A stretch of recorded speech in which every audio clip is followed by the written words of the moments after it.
throw the ball. We gon' pick it off. You gon' let him hit the hole or you gon' cut it off. You gon' play through 4th and long or you gon' punt it off. Your defenders, heavy hitters, put your pads in. Don't be looking for the ref to throw no flags in. Keep the helmet on, keep the cleats tight. You the type to want to win by any means, right? You should look alive. This is Trap or Dive.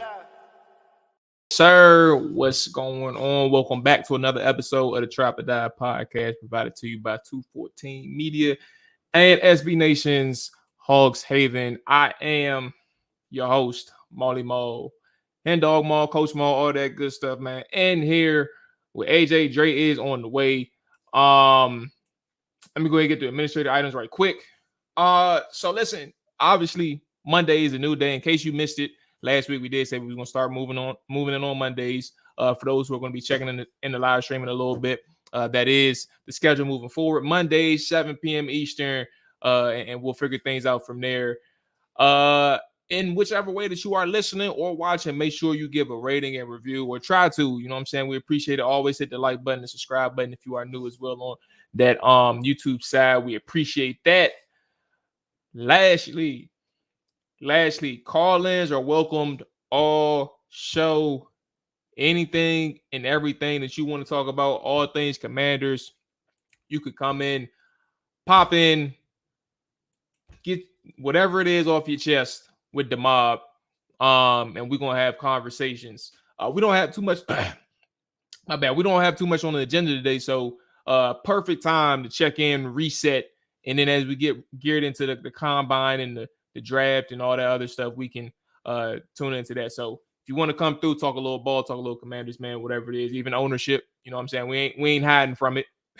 Come on through, talk to us. What's going on, Peace? Appreciate you checking in. Monty, appreciate you checking in. We are not talking ownership.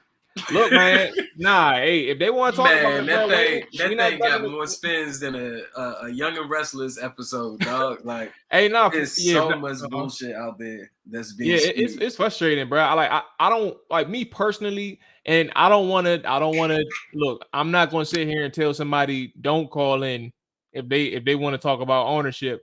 But to AJ's point, just AJ, just in the last 24 hours, we heard that Dan Snyder was and wasn't blocking Bezos.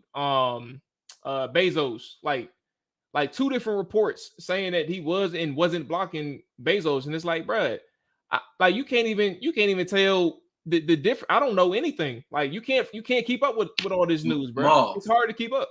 Jimmy Haslam, the owner of the Cleveland Browns, just bought a portion of the Milwaukee Bucks without us even knowing that was even a possibility, that it was even going to happen. Like, this is the weirdest transaction of a professional team ever. Like, it is just so weird. Like, that's why I'm like, hold on, what he said, we're not talking ownership, we ain't talking about it. Yeah, I mean, at the end of the day, you just gotta wait and see, because it's like, who knows what's going on? Even the pundits that people rely on for their news don't know, unless maybe you hear something from the only person I could possibly trust at this point, I feel like, is AJ Perez. But outside of that, yeah, man, it's all over the place. Dre, what's going on with you? First off, AJ, you was in here. I know you chimed in, but how you feeling, man? You healthy? Everything good with you? Dre too, you know what I'm saying? I don't know. I thought you was talking to AJ. Yeah, I was. But go ahead. How you feeling, Dre? No, I'm good, man. Shit, Monday blues, man. But we here, you know what I'm saying? A lot of news. I'm trying to encourage a lot of these fans out here. Don't listen to everything you hear, man. They're gonna keep coming out with these conflicting reports. Just wait and see. It's getting messy. It's getting messy in a good way, because it's like, but you know what's crazy? Like, literally 2 seconds before we got on, there was a report from Washington Post that said something. Now, it was a foreign language to me, so I'm not even going to sit here and try and break anything down. I'm not going to do that at all. But there was a report just recent about how Dan Snyder was asking for some type of clause, in a sense of, like, if he sells, whenever he sells, he's not going to be a target of legal action or something like that, or criminal action or something like that. I don't know exactly what the term or phrase is. And I guess in that sense, as the day and the evening develops, and if you're listening to the podcast on a later date, you'll probably have more information as it comes out.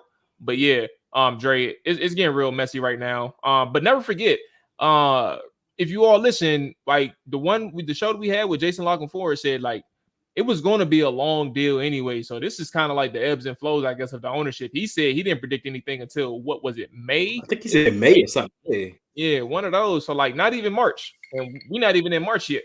So we got a ways to go.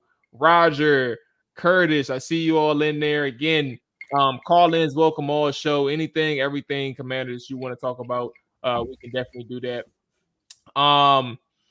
Yeah, so Bieniemy spoke on Friday, and last we spoke, we didn't have a chance to hear his presser. We don't have to go line by line in details or anything like that. And also, I put it on the wrong. Let me load this up again. I just realized that. But anyway, he spoke. Again, we don't have to go line by line, but overall thoughts on Bieniemy in terms of his first impression here in Washington, because first impressions are everything. People say never get geeked up over pressers, or they say try not to get geeked over pressers. But let me tell you something like this, Dre. You never know how bad it gets until it's bad. And the reason why I say that is, sure, Philadelphia went to the Super Bowl this year, but you can't convince me that anybody had confidence in Nick Sirianni after his intro press conference. It's no way in hell. And when people say, like, of course, like, that's the extreme of how bad it gets, right? But like, there are such things as bad press conferences and bad intro conferences.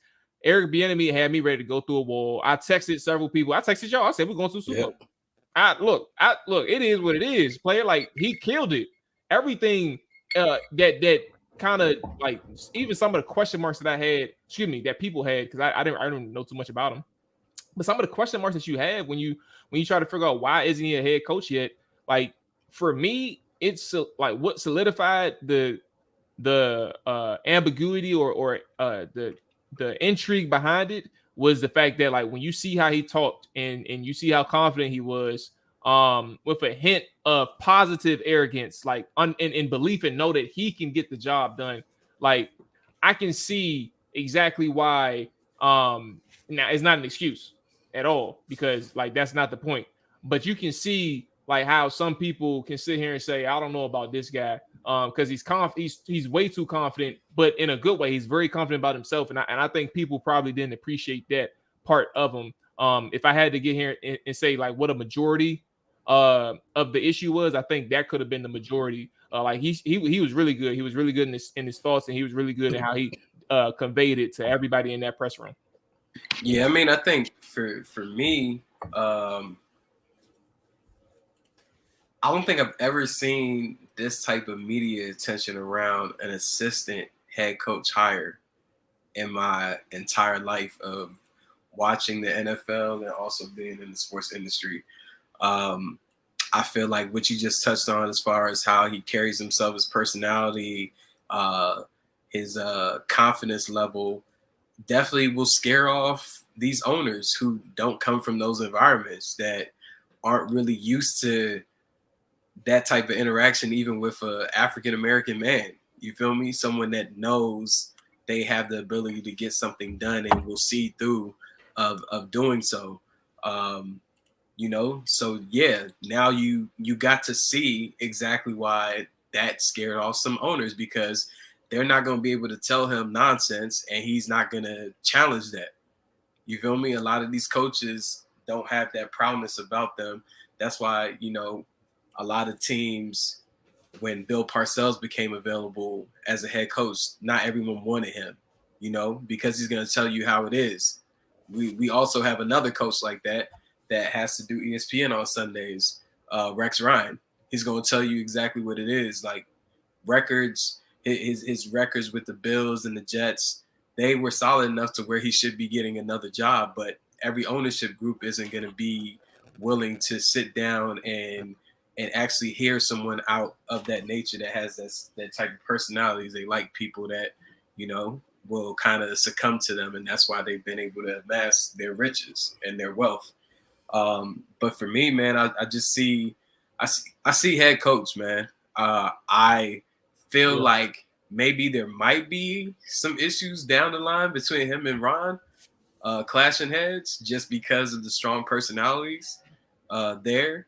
But I feel like if they truly let him run the entire offense and let it be his show, he can have a huge impact on the offense immediately, just from how players step up, the accountability, and on top of that, like the play calling couldn't really get any worse, and the play design. So it's like that's automatically an improvement, but just overall impact as men and leading those guys on the offensive side of the ball, and then adding the fact that he's the assistant head coach, his personality can be impressionable on the entire team, not just even the offensive side. He can encourage defensive players. He can encourage other coaches that may not have the same amount of experience as him, or even the recent success. He's more successful than the damn head coach. Like, yeah. Let's keep it a buck. Like, Ron Rivera wasn't out here winning no championships as no D coordinator. Like, he's more successful than the head coach. So for me, that interview alone, he reminded me of a head coach. I text y'all immediately after I seen it. Like, dog, this is a head coach, bro. Like, I don't know what anybody else is talking about. I felt like I was ready to play, even though I know I tore my quad a couple years ago. I'm like, I'm ready to play. Like, put me in, coach. Like, let's get this done, because you definitely want someone that's going to hold you accountable. And you've never seen that type of energy from Scott Turner. You see some of it from Ron, but it's kind of stale, at the same token. It just doesn't hit the same. And this is going to hit differently for this team. I'm excited for him. I'm excited for the opportunity. I definitely plan to listen to the interview that he just dropped Adam Schefter just dropped with Eric Bieniemy, where he kind of gave some insight to the fact that he already knew coming into this year that he would be moving on, because him and Andy Reid had that conversation. Like, and Andy Reid knows that he's down for challenges, and a challenge would be moving on to something different and better for him. Yeah. So that'd be an interesting look. Let's pause for a quick second, because I know Dre hasn't gone yet, but I actually literally had the clip Adam Schefter put out with Eric Bieniemy. So we're going to go ahead and share this. This is from Adam Schefter podcast, ESPN, obviously, with Eric Bieniemy. Give me 2 seconds. Let me load it up, and we can circle back to you, Dre. You got the first words on this one. Present, boom, and boom. There we go. When did you know in your mind that it was going to be your last season in Kansas City? Because there was a lot of chatter leading up to the Super Bowl, in the playoffs, that it was time for you to go seek a new challenge. Did you know this going into the season? Did you know it during the season? Did you know it at the end of the season? So I guess I could talk about this now. I knew going into the season, me and Coach, we've talked about this for years. And the thing was, he was like, EB, I don't want to feel like I'm holding you back. And I said, Coach, you're not holding me back, because this is a special place. Mm-hmm. And he said, you don't have to leave. He's always wanted me to stick around. That's the thing about it. He was always welcome to come back, but he knows me. Eric is always looking for a challenge. Eric is always looking for a journey that's going to help him to seek a different way of doing things, but also to helping me to grow. And that way I can help my circle of people to grow and expand as well. It was a hell of a year.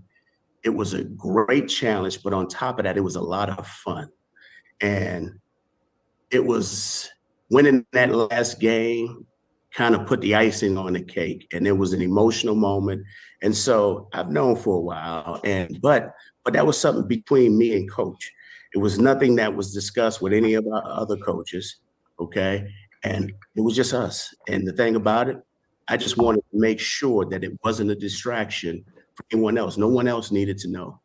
And I just wanted to make sure that we went about our business the way we do it every single day, without distracting anyone from seeking the prize. But you knew that this was going to be your last year in Kansas City, in all probability, at the beginning of the season. Yes. Here you go. Dre, thoughts on Presser, but also what we just heard. This is my first time actually hearing it. So yeah, there you go.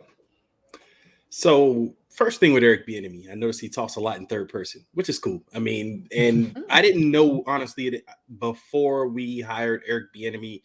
I mean, obviously, I knew Eric Bieniemy, the player. I knew Eric Bieniemy as the assistant coach, for years in the NFL, of course, specifically with the Chiefs. But the only thing we really knew, or especially me speaking for myself, the only thing I really knew was what I heard about Eric Bieniemy. You hear stories, you hear different things. Oh, he interviewed for a lot of jobs. Oh, maybe it was because of his past.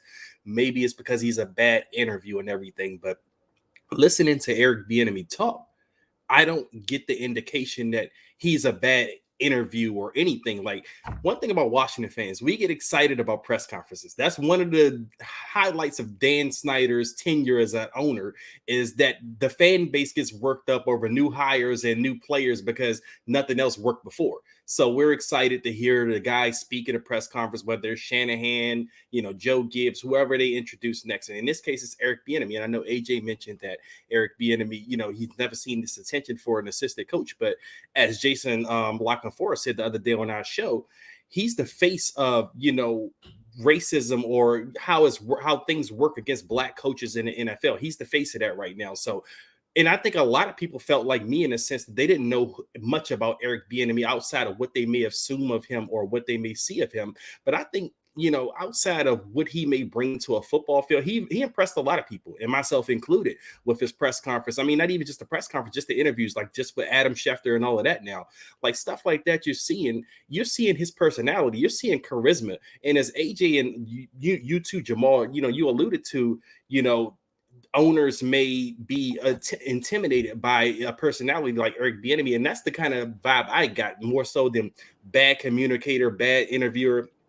I got the vibe more so that he's a guy that comes off with a strong personality, a strong confidence in himself, and to the fact that a person with a fragile ego, so to speak, they're not going to like someone like that, or having to answer to them, because he's going to stand on his own 2 feet. He's going to push back. And a lot of people don't want to be pushed back on. A lot of people want to be able to dictate and say, this is how you should do things. I pay you, you do this. And Eric Bieniemy doesn't strike me as that person. That's what I got from, listening to his press conference. Now, we didn't hear much about X's and O's and everything he's going to do on the offensive side of the football. But for me, I think one of the most important things as a coach, can you teach, can you develop, and can you communicate? And, again, I don't know what this means, Eric Bieniemy's hiring, what it means as far as Commander success goes in his year, this year coming up.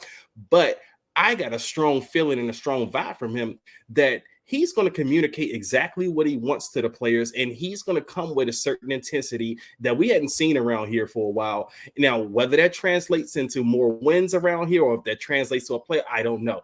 But it does give you more intrigue, and it gives you more confidence in Eric Bieniemy going into the season, because a lot of us, quite frankly, we aren't that confident in it because we're kind of skeptical. A lot of people are saying, well, why did the Chiefs let him go? Why hasn't he got a head coach job? So we're wondering a lot of things about Eric Bieniemy. But I think some of those doubts have at least been eased at this press conference, because you feel, or at least I felt, like this guy knows what he's doing. Like, I mean, I don't think he's just some bumbling idiot that just set up in Kansas City, just following orders or just reading newspapers while everyone else was getting to work. No, he strikes me as a guy that, while he might not be the, X's and O's, God, so to speak, as some of the guys like a Sean McVay may be, but he strikes me as a person that's going to get guys that follow him. And he's a leader, and that's what you need in this organization. You got Ron Rivera, who I think is a pretty good leader. Leaders and coaching ability may be two different things, but Ron's a good leader. But I didn't feel like Scott Turner was a good leader on the offense. I felt like Scott was a young guy. He may be a little bright, but you didn't get that. Like, as AJ said, he's more of a mute. He was, didn't have the energy. But I didn't feel like here to call plays. Yes, exactly. I didn't get much leadership role out of him. But adding a guy like Eric Bieniemy, I feel like you're adding more leadership to that locker room, and adding more leaders is never a bad thing. I mean, for me, he won the press conference. Now, winning the press conference around here doesn't mean much, but he won it, and he eased some of my doubts. And I just wanted to chime in too. Like, it's different when you get it out the mud versus it's just given to you. Like, and that's not to say that either one is guaranteed success or not. But like for Eric Bieniemy, you talking about a guy that had to prove through the ranks. We're talking about a top running back in college football history. Like, he was up for the Heisman. I don't know if he finished second or third. We talk about a legit elite player. Like, he knows football in and out. But on top of that, look how long it even took him to move up to the ranks to get to an OC position in the NFL. Yeah. And now getting the opportunity to kind of move himself away from an Andy Reid versus a Scott Turner, where his dad is Norv. He just get put on. Like, shit, he got fired from here, and he already got another job in Las Vegas with the Raiders. Meanwhile, Byron Leftwich probably somewhere in Southeast chilling, probably about to go shoot some hoops at Barry Farms or something tomorrow. But it's just different when you have to get it out the mud, man. Like, you got a different persona. And one thing I noticed about him in that interview, the presser, he speaks about himself in third person a lot. Like, he's like, Eric Bieniemy, is a go-getter. Eric Bieniemy has kind of like, hey, man, but that's something that'll gravitate to the players, and they'll love it, man. And I'm looking forward to it.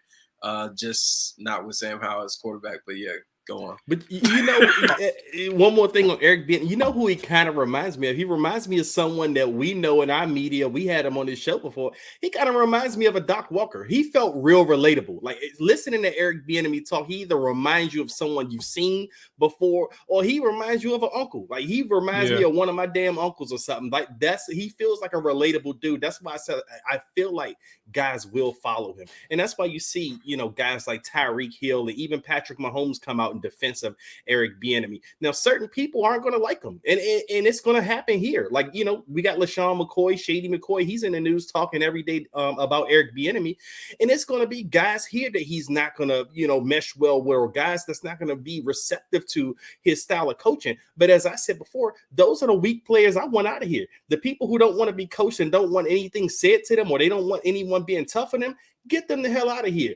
Those are the guys I don't want in my franchise. And Eric Bieniemy, I think he will bring out the toughness in a lot of these players.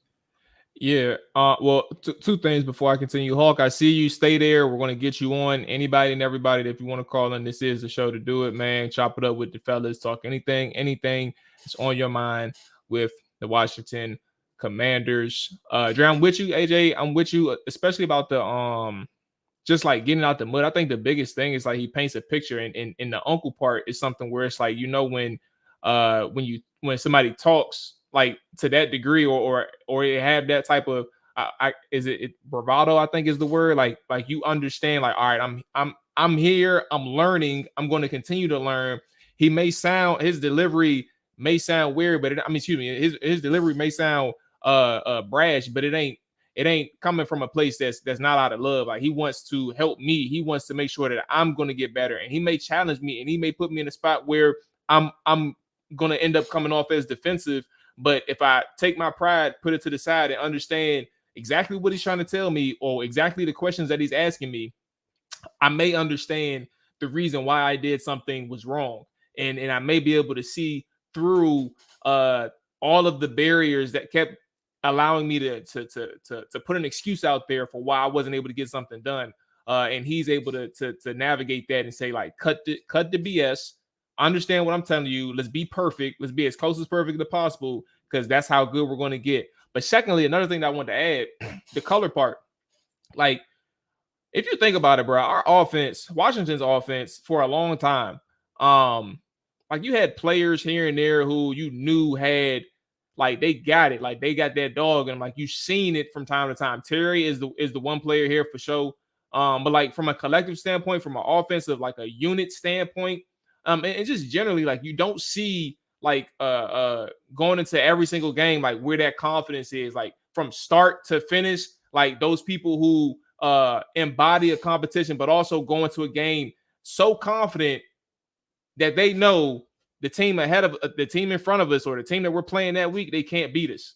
Like, even if you lose the game, right, you know that you were well prepped. You know that you believe in everything your offensive coordinator prepped you for, and your head coach prepped you for throughout the week. And I don't think that we've ever seen that, like, from a week 1 to week 18, and obviously postseason as well. Like, you don't really see that from this team. And I think that's the biggest thing that I think Eric Bieniemy can provide, is the fact that you have a coordinator with a proven track record, five seasons with Kansas City as their offensive coordinator, 3 Super Bowls, 2 wins. Like, you see a person who comes from success, who that if I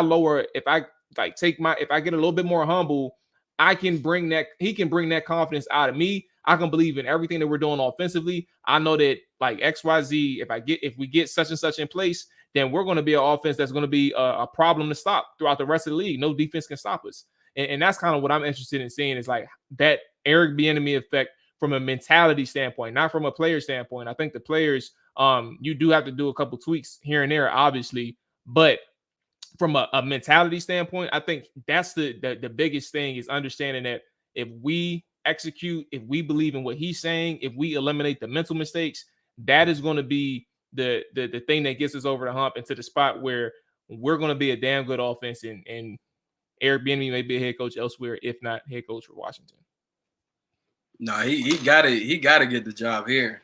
Like, if it's mandatory, because it's like, if you let this man come in here and improve this offense, and the players speak highly of him, you cannot let him out this building.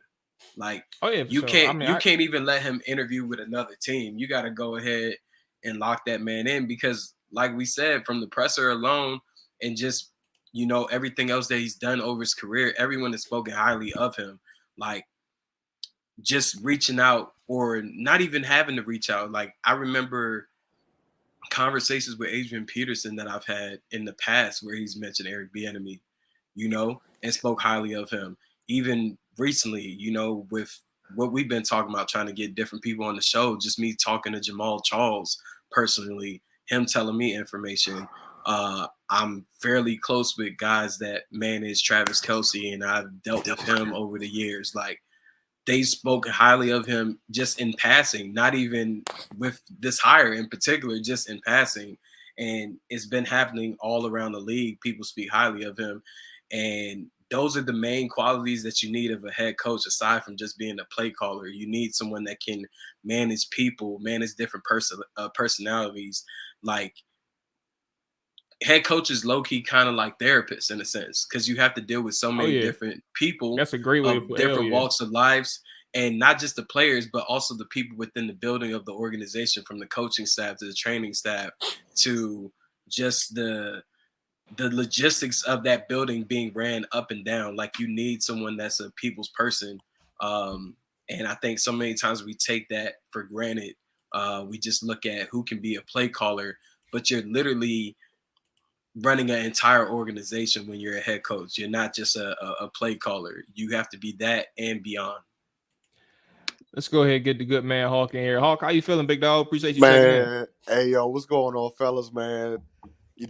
First and foremost, man, thank you so much for, for just extending the invite, man, to any and all, man. Appreciate you guys. Dre, I see you, man. AJ, I hear you. And matter of fact, AJ, I want you to know, man, that Adam Schefter ain't got nothing on you, bro.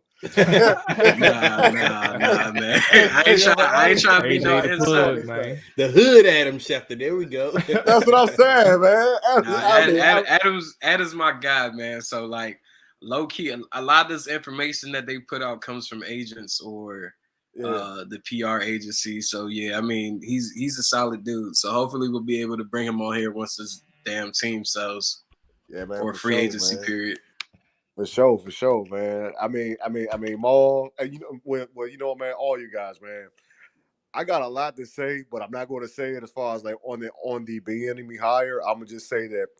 Hey man, how many times do you get to come on here on the Trap or Die podcast? Bro. Let it fly. And you better have diarrhea of the mouth. Hey, look. Hey, bro. Hey, look, fellas, man, I'm gonna just say this. I really wasn't a big fan of it, only because you know what? I'm looking at it from a place of, you know what? I believe he's going to do a great job, and matter of fact, the job is going to be, it's going to be so immaculate. You know what I'm saying? The turnaround on our offense is going to be so big. I mean that I truly got him getting a head coaching job, and I don't think it's going to be here, because I truly believe that they will extend Ron Rivera.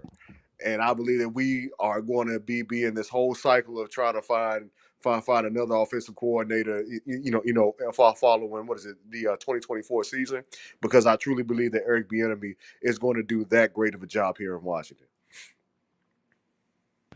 Well, my concern, I think, to AJ's point, Hawk. Well, actually, to continue on to the conversation of what AJ said, like owners and GMs are like their own entities, right? And sure, to some extent, you're going to be following like anybody that's on the outside. Like you're going to be paying attention to potential opportunities, or maybe even potential head coach replacements or general man, anything. Like they have, and I don't doubt it, like they probably have something in their head where it's like I understand why everybody loves such and such, but I still want my own people in here, and I want to be the reason why this team is successful. And that can be an ego thing, and also what to add to that is like that's not to say that they're going to do it, but I think I can't close that door with anybody coming in here. I would prefer an owner to like literally, and this is going to suck to say for anybody in here who's riding with Eric Bieniemy, because I'm putting that on the record. I'm riding with EB. But I think if I sit here and tell you all that I don't want an owner to come in here and do the proper process of getting his GM in here and allowing the GM to pick his guy, then I'd be lying to you. I would want that GM to settle on Eric Bieniemy, or not. I don't want to use the word settle, but I want him to select Eric Bieniemy. But if I sit here and tell you that I like F everything else, hire Bieniemy, and then figure everything else out, I don't want that. And I'm just being honest with you. Like I don't want to skip or skip parts of the process just because I like one person. I would rather input from everybody. Ownership gets his GM does his scouring of the roster and the locker room and the players and the staff or whoever, and get input in terms of like who should I go with, or how do you feel about Eric Bieniemy because he had such success on that one side of the ball. Go from there. And that's kind of where I am. Like I don't want them to skip parts of the process, bro. It's a time for a fresh start. It's time for them to get things going the right way. And if that means losing on Airbnb, I'm gonna be mad as hell putting that on the record. Yep. But I would rather them go through the process, bro. Exactly. By the way, Hawk, I'll let Dre finish up, but real quick. By the way, Ron Rivera stands no chance of getting extended. I hear you, man. I hear you. And I was actually going to kind of speak to that point in the sense, to Hawk's point. What if Eric Bieniemy is like Ron's succession plan? Like this is Ron's like kind of exit plan in a sense. What if Ron doesn't want this anymore? And this is part of the reason why he hired Eric Bieniemy, because if Ron is confident that Eric Bieniemy can come in here and lead a successful offense in 2023, then obviously you're auditioning for the new owner, because new ownership should be in place at that point in time in the season. And if Eric Bieniemy goes out there and impresses, Ron Rivera can just ride off in the sunset. I mean, this is, speculation, obviously, but Ron Rivera can go out there. He can ride off in the sunset. And the new owner is sitting there smacking the face with a guy who just led a successful offense for your franchise. I mean, so that's one way to kind of look at it. I mean, it may be a little far-fetched, but I mean, it could be something that Ron has contemplated, because I mean, obviously we've already documented everything Ron has went through since he's been here. And to be honest with you, I just don't think Ron has had much fun coaching here. So I don't know, how much longer he plans on staying here. I mean, part of me feels like he's here right now because of the ownership transition, and he's like, well, I might as well just go through this last little year and leave him in better hands than I took it in. So I mean, Eric Bieniemy could be like Ron's kind of succession plan, like low-key a conversation that he may have had with Andy Reid. Obviously they have a relationship, and this could be setting Eric Bieniemy up to look good and be step right in for the new owner next year. Okay, I mean, you know what, Andre, that's also a possible scenario and things like that. My only pushback is like, all right, you interview how many candidates just to go ahead and finally say, okay, I'm going to go ahead and choose Eric Bieniemy? That's, what I'm saying? So, you could have gave it to what's the young upstart from the Rams? His last name Thomas Brown. Yeah. You could have gave it to him, Greg Roman, Pat Shermer. But just to go ahead and go ahead and say, okay, hey Eric, who was actually in one of the best case situations in the NFL with Patrick Mahomes. I got him here for at least another 7 to 10 years. I just won the second Super Bowl in 5 years, just to go ahead and say, all right, hey, it's a lot of uncertainty, but you know what though? Hey, you could be first in line. If they go and let me go, I just don't completely buy that scenario. Well, what is it? What is it? I guess I guess I'll give it like 99% that could be the case, but I just can't see it though. But Yeah, I mean, Hawk, go ahead. no, I was just going to say to push back on that, Hawk. Yeah. With that, I honestly think the whole interview process was a sham. I think they knew they were hiring Eric Bieniemy a month ago, and I just That's think fact. they hired That's everybody to kind of do due diligence. Right. And, Yeah, I mean, yeah. Oh, I'm sorry, go Jay. I'm sorry, Jay. Oh no, I was just gonna say. I mean, from the jump, once I started seeing the candidates that's coming out, and I'm not even gonna lie, I didn't even know Eric Studsfield was black. But once I started seeing that was Charles London, Studsfield, and all these black candidates that were doing the interview, like everything has been built on diversity recently within the Washington franchise. So that's another reason why I feel like Eric Bieniemy has a great shot of being a head coach. They're really trying to rebrand with this community and just like back in the day, like DC was known for being Chocolate City. Now it's Gentrified City. Everything is being bought up and turned into luxury apartments. But in this franchise history, they've never had a black head coach. Ron Rivera is a minority, but it hits a bit different when that person is African American as a head coach. All he has to do is keep his nose clean, do his job, and just be him. Like him being him over the last 20 years plus of being a head coach has had players of all levels, all different positions, even on the other side of the ball, speak highly of him. And he's been working hands-on with what people are even considering to be not even one of the best quarterback of all time already. And the dude hasn't even really started his career fully all the way in Patrick Mahomes. So, yeah, I mean, for Ron, I've said on here several times, I know you always tune in to Hawk, which we appreciate. But you heard me say, man, that Ron could win a Super Bowl with this team and he's not getting extended. Like it's just not happening. I mean, because you just got to look at it in its totality. It will be the cap off in his career too. Generally speaking, like you get a Super Bowl, you don't have to come back. Yeah, but that's not even gonna happen. So at the end of the day, it's just like, reality got to sit in, and you just aren't that guy. Like, and that's okay. He's just had a lot of opportunities here that he hasn't had anywhere else, especially in Carolina. And we've seen those moves fail back and back and back. Today, which we'll get into more, the release of Carson Wentz, who should have never been on this team to begin with, to even have to release a year later. Like, but that's Ron, you feel me? And we're seeing another mistake happen in front of us. If this Sam Howell QB number one thing is true, we're seeing another mistake at this quarterback position take place. There's no way that he'll be back, man. I'm hoping that it'll be Eric Bieniemy to lead this team after this season.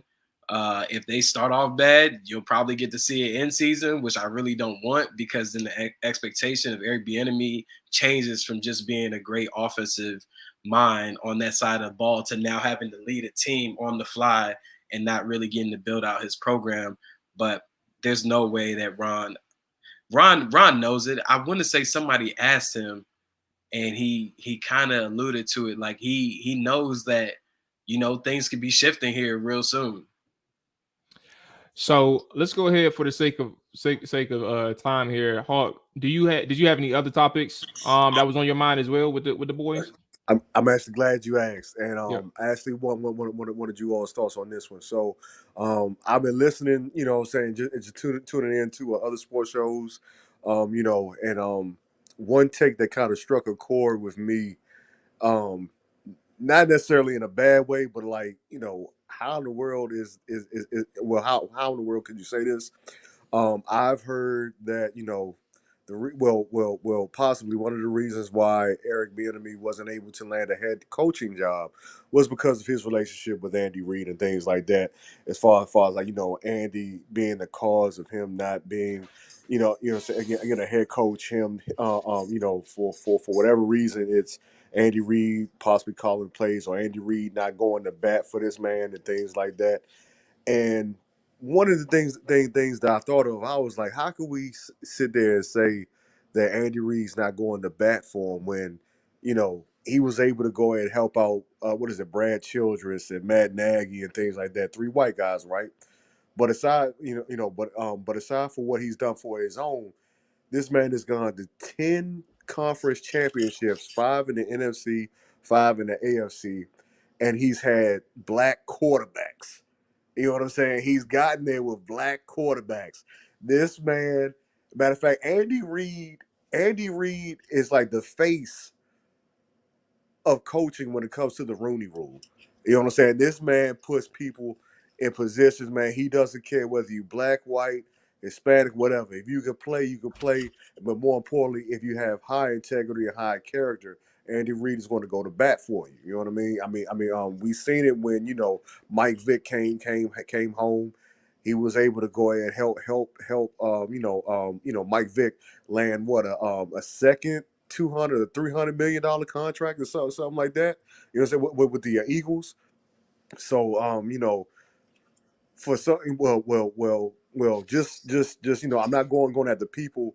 I mean that said that, but I'm just going at the take that that the reason why Eric Bieniemy was not able to land a head coaching job was because of his relationship with Andy Reid. That's just bullshit.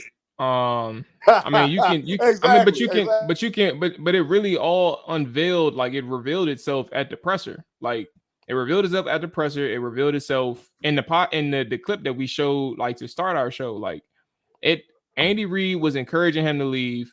Bieniemy had no issues staying in Kansas City. He loved the opportunity that he had in Kansas City. He said what they were doing was fun, and I think that's the important thing. Like if you're having fun and you understand like the job at hand, like there is no like legit reason for you to leave. Another thing too, like a lot of people don't understand, or maybe they forget, like last year heading into the season when they lost to Tyreek Hill, like there was a legit amount of people thinking that because that AFC West got so tough, there was so much competition for the Chiefs that they won't even win the division, let alone maybe even make the playoffs because of like the turnover that they had that year. And that's not to say that they were right or wrong. It's just to say like there was a lot of doubt from the public eye. And from even that standpoint, that's a challenge for Eric Bieniemy, who said he loved challenges. And why would you even want to leave that situation knowing that that's a huge challenge? Like Tyreek Hill was a big part of their offense.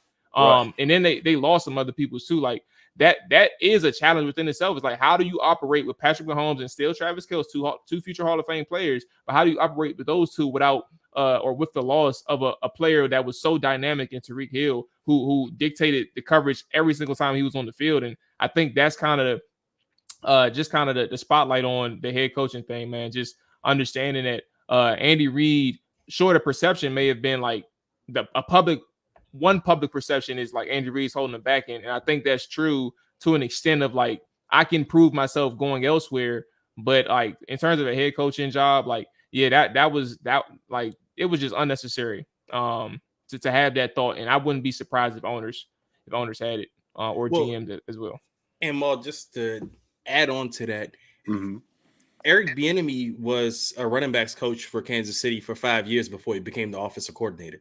If Andy Reid had any doubts about Eric Bieniemy, he could have let him go a long time ago before he ever promoted him to offensive coordinator. So obviously, Andy promoted Eric Bieniemy into a higher position because he thought highly of Eric Bieniemy. So, a lot of people may sit up there and keep talking about Andy Reid may not have went to bat for him or he was not fully behind Eric Bieniemy, but he had Eric Bieniemy on his staff since 2013, since he's been there in Kansas City, and then finally decided to make him the offensive coordinator in 2017 or 2018 at that point. And he kept him. He kept him there. He could have easily at any point got rid of Eric Bieniemy. And now I'm sure if he's had his issues with Eric Bieniemy at any point, maybe they've had, strong conversations before, but he respected that man and he thought highly of him to keep him around in a successful franchise as an offensive coordinator. So to me, all of that stuff about Andy not going for back to bat for him, or Andy may not think highly of him, that's nonsense to me. It's bullcrap. I agree wholeheartedly, man. My man, Hulk. As always, brother, man, I appreciate you showing the boys some love, showing the Trap or Die podcast some love. Man, hopefully you sticking around for the last 15. We about to go ahead and get to them boys. Carson Wentz and who else got cut? Bobby McCain got cut man. too. So Hey man, AJ's favorite player, Senator McCain, boy. Oh, I thought you about to say. I thought you about to go to Wentz route. No. Yeah, I thought he was going the Wentz route myself. I don't really speak on Bobby McCain much. I just know that these fans just think so highly of players on their team. Him and that boy Curl. Oh my God!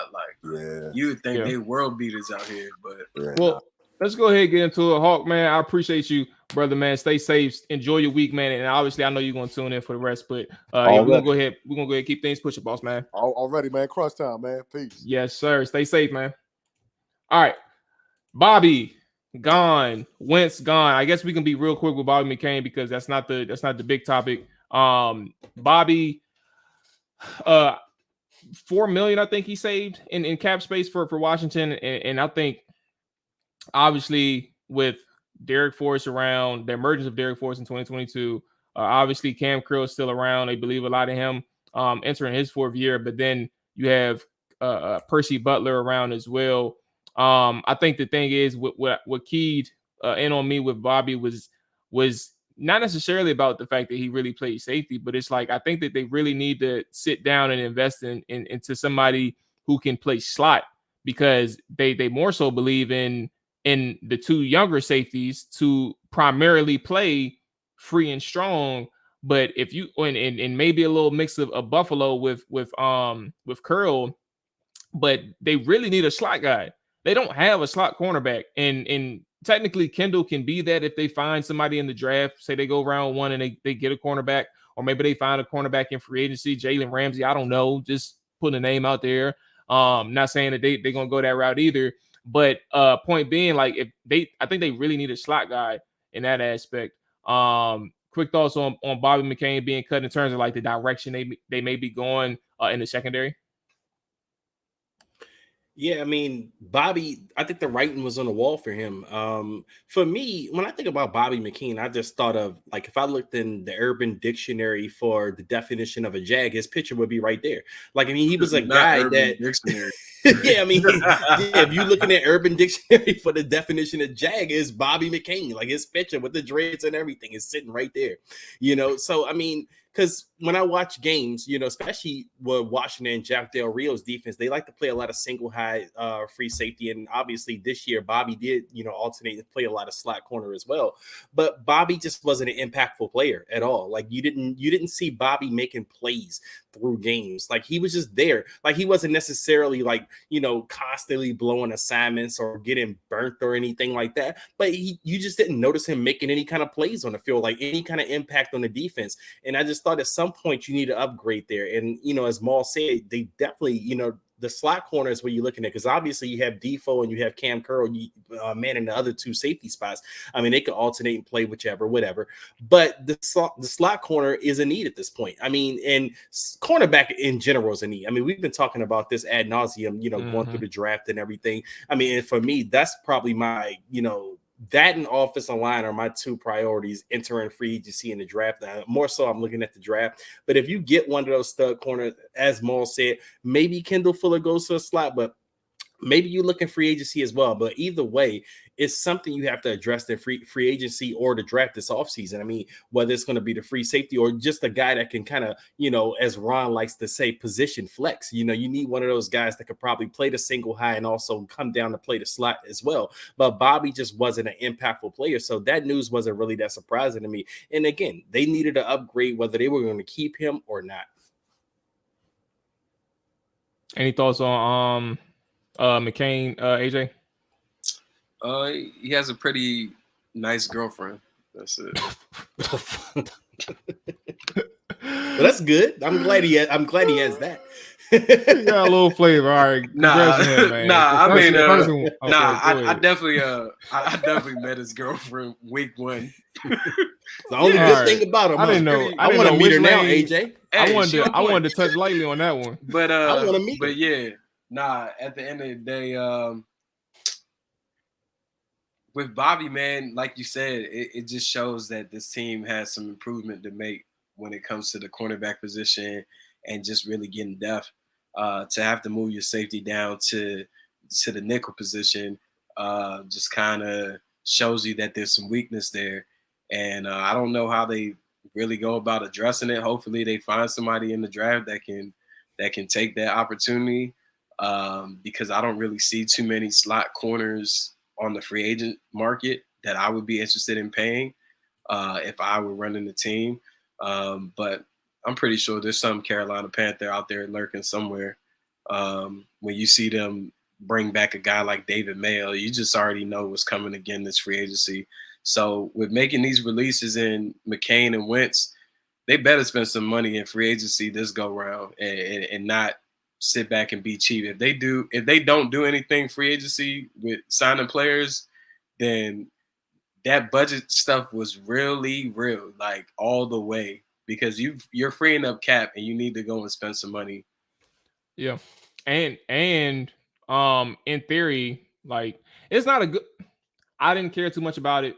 They only had Jamin Davis on the roster, but re-signing David Mayo isn't necessarily the best of looks right now. And when you think about that budget thing, knowing that you got to spend some bread, and you know that David and Jamin ain't the ones that's going to get it done.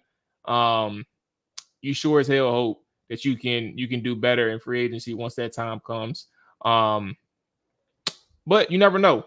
But, Marcus, just but I was going to ask Yep. you all this because I mean we've seen how Ron and his staff operates. Obviously, when it comes to acquisitions, do you think that they are possibly banking on the development of a guy like Percy Butler or Christian Holmes, those type of guys? Because I mean, obviously, we didn't know Derek Force could be what he was this year, and they drafted him, the previous year, and he turns out to be a guy they're going to count on going into next year as a starter. So, do you think, kind of going into this like off-season free agency draft, that Ron is kind of banking on some of those guys they drafted last year, like the Christian Holmes and the Percy Butlers? Yeah, Man, well, if they one count thing- on Christian Holmes, that is scary because that boy is not good. So one thing for Marcus, see now I know there's a lot of people who probably think like you, and it's not a wrong thought, but it's the Jeremy Reeves part. He's a free agent. That boy is going into free agency, and he just made the Pro Bowl in his last year contractually as a Washington Commander. Good luck in terms of Washington re-signing him. Not saying it's going to be a hard feat, but he's just going to have more offers, like with a big name behind him, especially through that social media promotion, indirect promotion of who he is. Like he's on the map, and I think he made All Pro. So, sure, it sounds like great depth, but he may not be around. To your question, Dre, I agree. Like that's generally what they've done. They did that. Like now, I don't know. I don't remember the process with Cam Curl. I just know he didn't start at one point. That was obviously something to do with the boy Troy Apke and whoever else was out there at the time. I don't really know. Landon Collins. Landon Collins. Yeah, Landon Collins. And ultimately Cam Girl got his opportunity. And he just stuck around. But Derek Forrest, like he had that year where, obviously some injuries played a part, but he also just was primarily special teams. He came back, they invested in him, trusted him. And I think that they're going to probably do the same with Christian Holmes and some of the other younger guys. Percy Butler, they're going to see where he's at this offseason and see if they can trust him moving forward. It's just kind of what they do, especially when they draft these younger guys. Man, they believe in the people that they draft. Like they put these guys in position to succeed or positions to take advantage of opportunities through the offseason reps and even training camp reps. So it wouldn't be surprised me in the slightest. I don't know what Christian Holmes can bring though. I seen that 1 year. This season, I barely knew him in college, so I can't say like what he is or what he isn't. At least to the conviction of which AJ was is convinced in. But I just don't know. But I wouldn't surprise me at all if this is one of the players that they're going to be like, I'm gonna give this guy a shot to take advantage of a open position. Lastly is Carson Wentz. We got a little time. Let's see. Okay. Yeah, Carson. Is this like? I think this is as bad as Albert Hainsworth, bro. I swear to God, I think this is as bad as Albert Hainsworth. It's not that bad. I No, won't go that far, Mo.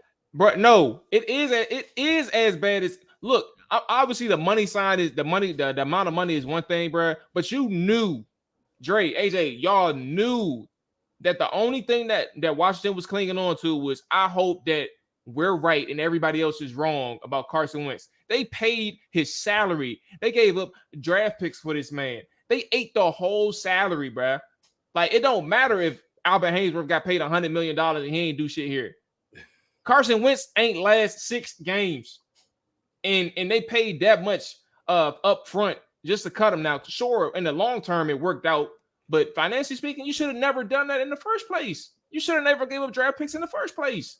I was never with that. And that's kind of the frustrating thing is, like, a lot of us had question marks like, all right, I see what you see, but are you really convinced that this dude, I see what you see conceptually, like, about the player, but are you really convinced that this dude, after the last 2 years that he played, that he wasn't the problem?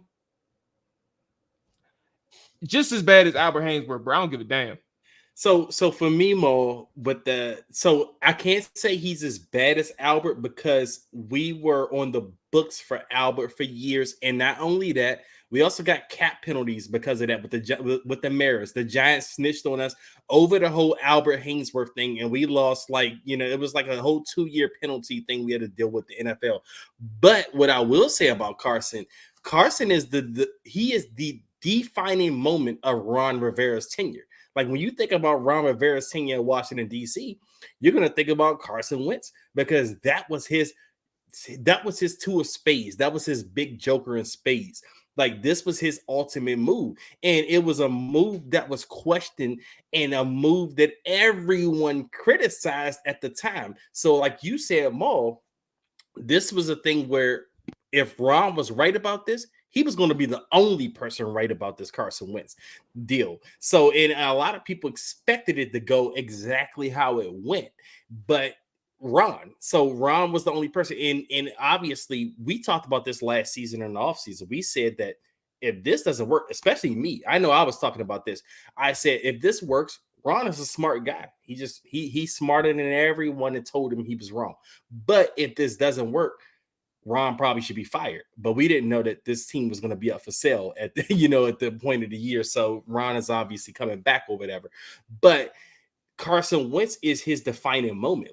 Like I said, we're going to look back 5 years from now, 10 years from now. We're going to say what did Ron in was that Carson Wentz trade, but the only thing is it went bad for 1 year. So it didn't cripple the franchise for 2 years. It didn't cripple the franchise for 3 years or anything. It crippled the franchise for 1 year. And ultimately, it's probably, like I said, no one trusts Ron. No one trusts Ron Rivera after that Carson Wentz trade. I don't care what the hell Ron Rivera can actually go out there and trade for Lamar Jackson this year, and people are going to be skeptical, because they're like, hey, he traded for Carson Wentz last year. He might be getting bamboozled again. Even though we've seen Lamar Jackson win MVP, we just can't trust Ron Rivera because he made this move for a guy that everyone knew was trash.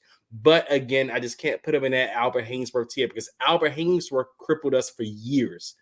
We had to recover from Albert Hainsworth, but it's high. It's up there on the Washington Commanders blunder list, somewhere up there. It's just not Albert Hainsworth, just like kind of in a tier of his own.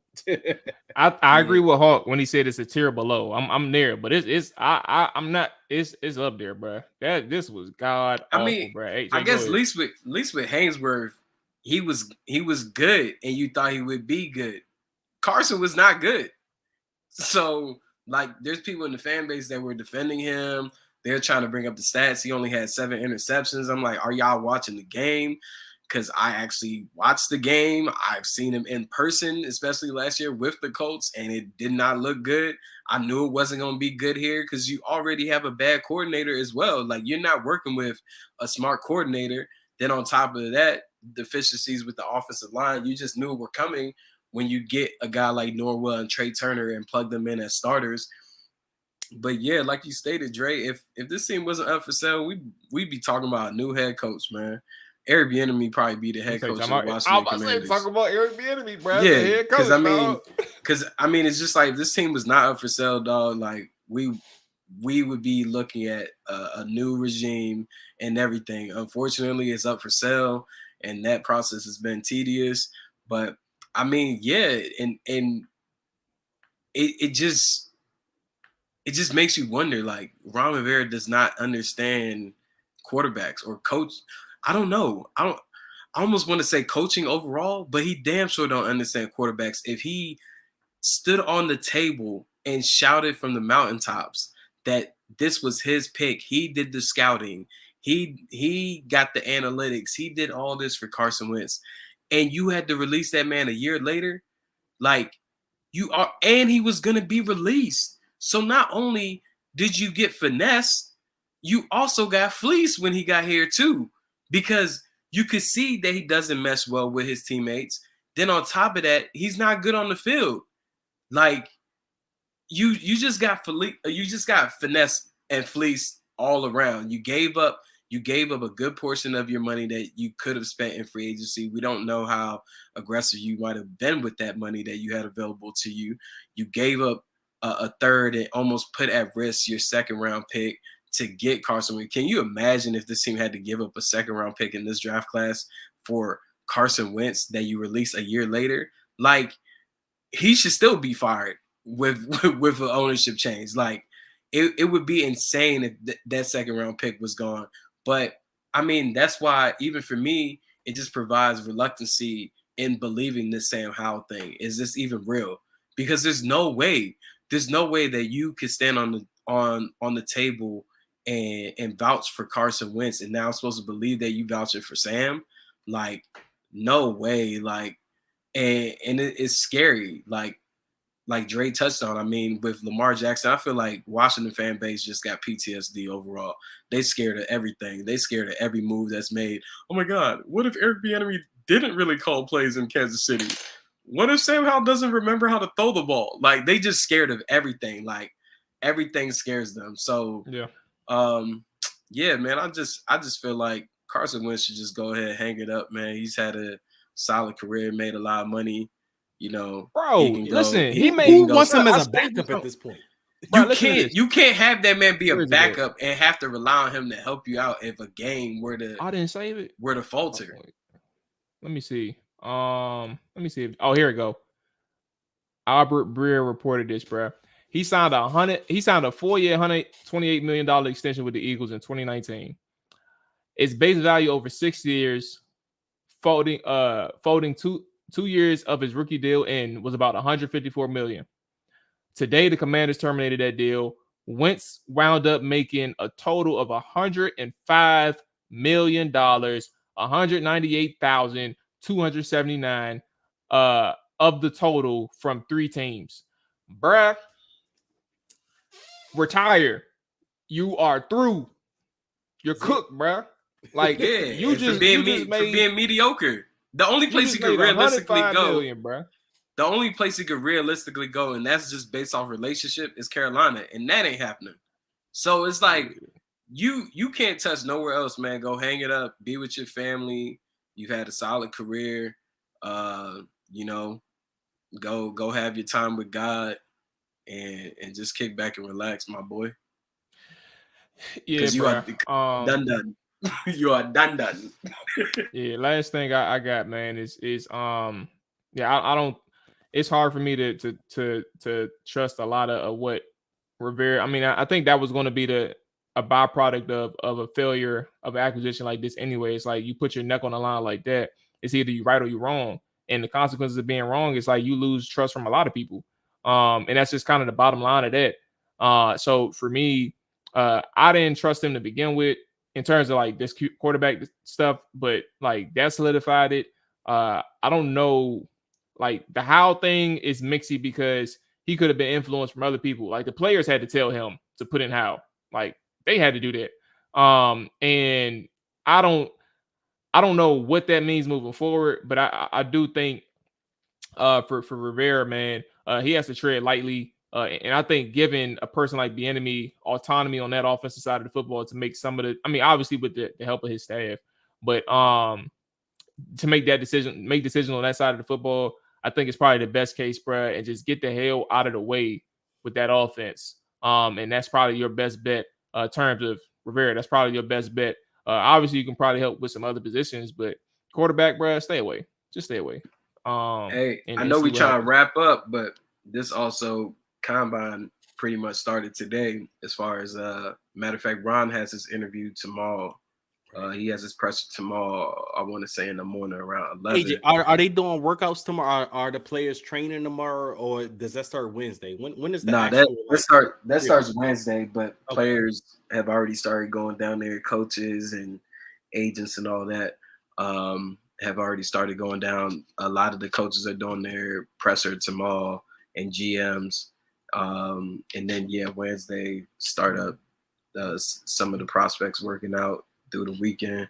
But Hold on. Hey, who you got this year? You got anybody this year? You representing I'm any chilling, players this man. year? I'm going to Columbia tomorrow. So I'm about to say, I know you had Quiddy Pay a couple years ago. I didn't know if you had somebody this year. Nah, I'm not in the mix this year. But I mean, I'm just looking forward to conversations that happen around some of these players that could be available, man. That's when a lot of this stuff happens under the table at Combine. So you'll start hearing guys rumored to go certain places. You'll start hearing if teams would be aggressive in free agency. Even with the draft, like today, the breaking news was the Bears are considering moving the number 1 pick. So we know that's going to happen. Now, who's going to move up to go get that number 1 pick? Could it be the Colts? Could it be the Panthers? Could it be something else? Do I speak Portuguese? I said I'm going to Colombia, not Brazil. but yeah. But I mean, overall, I'm just looking forward to it. I think when we come back on the show next week, you'll hear Anthony Richardson's name mentioned even more at this quarterback position, first round. That's who I'm intrigued for other people to see. And I think this fan base will start falling in love with him too, and possibly at 16. Boom. I think a lot of people will. But I'm here for AR if they want to try that route, but we'll cross that bridge when we get there, man. Let's get some information on these guys. AJ, man, enjoy your trip, big dog. You gotta let me know how Columbia is, because that's gonna be on my bucket list. Join the close friends. I was trying to find you, bro. Hey, I'm gonna just send you my Instagram, bro, because I couldn't find you. But enjoy your trip, bro. Dre, man, you stay safe as well, man. We're gonna chop it up in the chat this week, man. Y'all boys be safe. Enjoy y'all week. Everybody that chapped in, man, enjoy y'all week as well. Stay safe, man. Don't let these boys in that business sector scare you with Dan Snyder, man. He out of here. And if he ain't, that's gonna be a little problematic. But let's get the hell up out of here, man. Y'all stay safe. We out of here. Peace. Yes, sir. Boom.